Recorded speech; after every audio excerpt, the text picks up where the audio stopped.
نحمدہ ونصلی علی رسولہ الکریم اما بعد۔ بھائی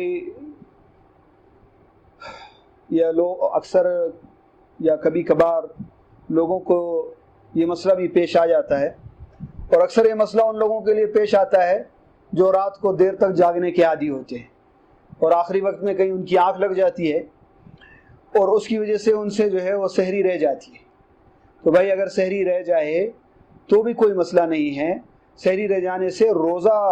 ذمے سے ختم نہیں ہوتا بلکہ روزہ فرض ہی رہتا ہے۔ ہاں یہ ہے کہ صبح کے ٹائم کھانا کھانا اور سحری کھانا تو سنت ہے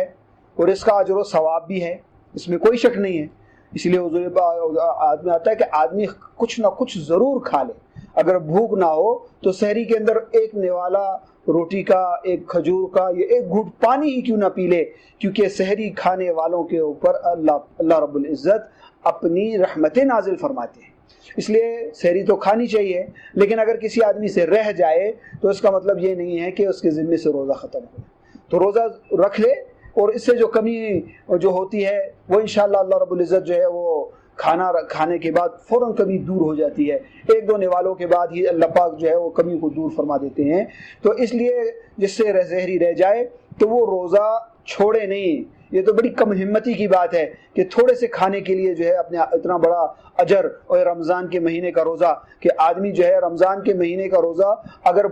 ساری زندگی بھی روزہ رکھتا رہے، ایک روزہ جو رمضان مہینے کا رہ گیا اس کے برابر کبھی بھی نہیں ہو سکتا۔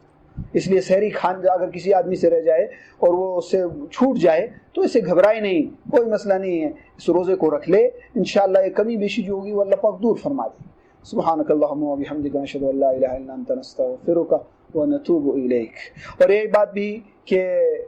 کسی آدمی کو کوئی مسئلہ وغیرہ پوچھنا ہو تو وہ کمنٹ کے ذریعے سے پوچھ لے، اور کمنٹ کر لے، اس کے ذریعے سے ہم کو آگے بات پوچھنی ہو یا کمی کوئی دائی ہو وہ آپ ہمیں بتا دیجئے، ہم اس کو پورا کر لیں گے انشاءاللہ۔ سبحانک اللہم و بحمدک، نشہد ان لا الہ الا انت، نستغفرک ونتوب۔